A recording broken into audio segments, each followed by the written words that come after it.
بسم الله الرحمن الرحيم الحمد لله رب العالمين وأشهد أن لا إله إلا الله وحده لا شريك له ولا شيء يعجزه ولا إله غيره قديم بلا ابتداء دائم بلا انتهاء لا يفنى ولا يبيد ولا يكون إلا ما يريد لا تبلغ الأوهام ولا تدركه الأفهام ولا يشبه الأنام حي لا يمت قيم لا ينام خالق بلا حاجة مومت بلا مخافة وأشهد أن محمدا عبده ورسوله صلى الله عليه وسلم. Nous revoilà encore une fois à cette série d'interventions qui a comme thématique Al-A'mal allati nataqarrabu biha ila Allah azza wa jal min khilali hada shahr al-karim, qui a comme intitulé les œuvres avec lesquelles nous nous rapprochons d'Allah azza wa jal durant ce mois béni. Nous avons clôturé le chapitre précédent qui était le cœur, et au jour d'aujourd'hui nous allons entamer bi'inillahi ta'ala ensemble un nouveau chapitre qui est la science. Il se peut que beaucoup d'entre vous nous posera la question. La science, quel est le lien de la science et les actes d'adoration avec lesquels on se rapproche d'Allah Azza wa Jal?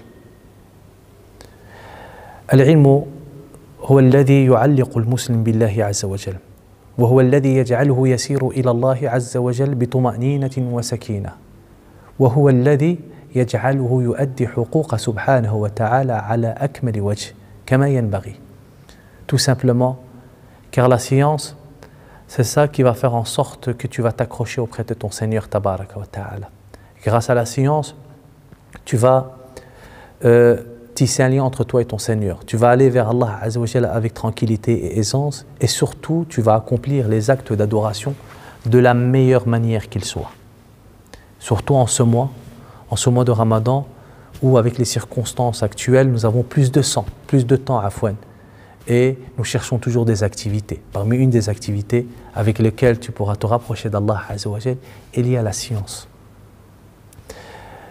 Malheureusement, la définition de cette science, ou comment nous voyons la science, au jour d'aujourd'hui, est un petit peu erronée.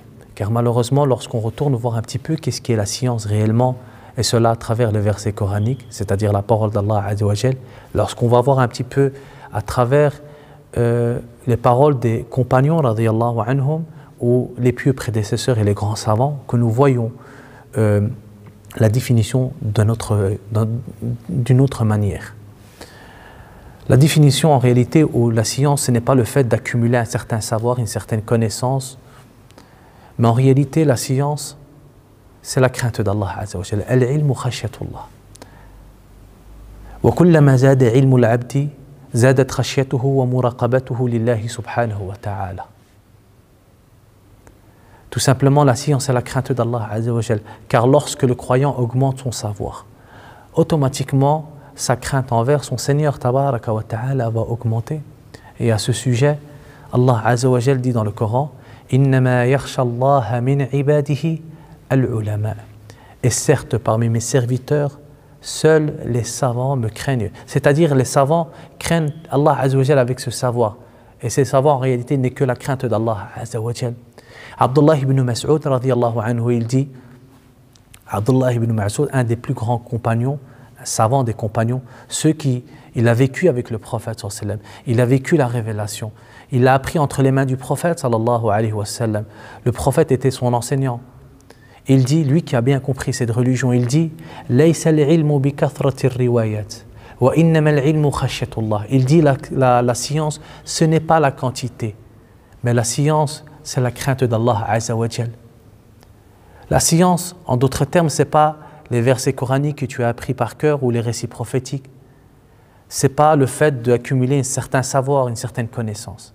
Mais la science, en réalité, c'est la crainte d'Allah Azza wa Jal. لما سئل الإمام أحمد بن حنبل عن العلم قال العلم خشية الله.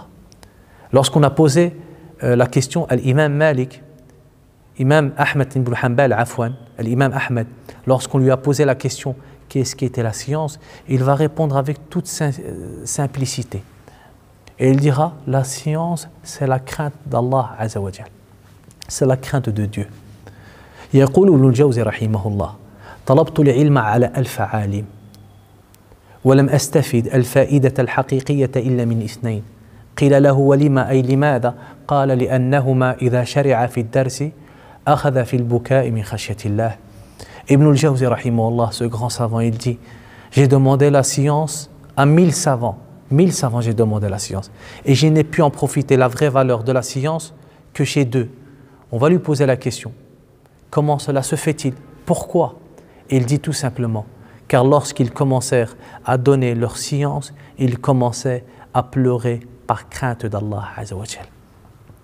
Imam Malik, Imam Dar al-Hijra, كما جاء في كتاب سير أعلام النبلاء: لم يأخذ العلم عند شيخه أيوب السختياني حتى رآه باكٍ عند الكعبة فأشفق عليه من بكائه فأخذ عنه العلم.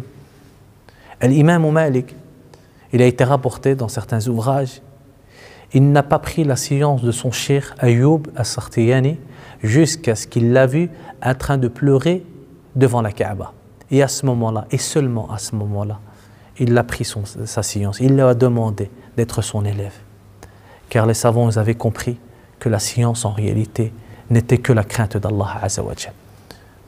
Et c'est pour cela que j'invite, et nous redoublons intensément nos efforts, à augmenter un petit peu cette science, ce savoir, cette connaissance. Et surtout, une science, parmi les sciences les plus bénéfiques qu'il y a, c'est la science de l'unicité d'Allah Azza wa Jal, Tawhidullah.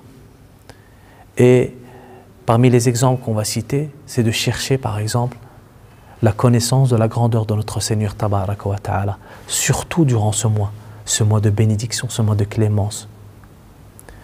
Ce mois où Allah Azza wa Jalla a fait en sorte que لم يجعله الله إلا لتكفير سيئاتكم وزيادة حسناتكم ورفعة درجاتكم. Ce mois où Allah Azza wa Jalla nous a donné en réalité que pour tes péchés soient effacés, que tes actions que tu vas fournir durant ce mois soient multipliées en temps normal et que ton degré auprès de ton Seigneur soit élevé. C'est pour cela, chercher la connaissance de la grandeur de ton Seigneur Tabaraka wa Ta'ala est très important, surtout durant ce mois-ci. Parce que l'être humain, il ne pourra pas adorer Allah Azza wa Jal comme il se doit, إلا إذا عظموا الله وعرفوا الله وعظموه في قلوبهم. وتعظيم الله عز وجل عبادة قلبية جليلة. فإذا امتلأ قلب المؤمن بتعظيم الله عز وجل فحينئذ يستطيع أن يؤدي حقوقه سبحانه وتعالى. C'est pour cela que le croyant, afin d'adorer Allah Azza wa Jal comme il se doit, il devrait prendre connaissance, savoir qui est son Dieu, qui est son Seigneur, qui est son Créateur, celui qui lui oblige et lui légifère ces actes d'adoration. Et prendre connaissance de la grandeur de son Seigneur. La connaissance de la grandeur d'Allah Azza wa Jal est un acte d'adoration émanant du cœur majestueux. Sans cela, le croyant ne pourra adorer Allah Azza wa Jal comme il se doit. وَاعْلَمُوا أَنَّ الْفَلَاحَ وأختم كلامي بهذا أيها الأحبة. Je terminerai en disant ça. Sachez, واعلموا أن الفلاح وكل الفلاح لا يكون إلا بتعظيم الله عز وجل. Il faut savoir que celui qui veut la réussite, la véritable réussite dans cette terre, dans cette vie d'ici-bas et dans l'au-delà, il devra savoir qu'il devra obliger de passer par l'apprentissage de la connaissance de son Seigneur Tabaraka wa Ta'ala. اللهم لا علم لنا إلا ما علمتنا. اللهم يا معلم إبراهيم علمنا ويا مفهم سليمان فهمنا. اللهم علمنا ما ينفعنا وانفعنا بما علمتنا إنك أنت العليم الحكيم. وأقول قولي هذا واستغفر الله لي ولكم ولسائر المسلمين والسلام عليكم ورحمة الله وبركاته. Nous allons entamer بإذن الله تعالى durant l'épisode prochain les outils ou les moyens avec lesquels on peut acquérir la connaissance d'Allah Azza wa Jal. Wassalamu alaikum wa rahmatullah.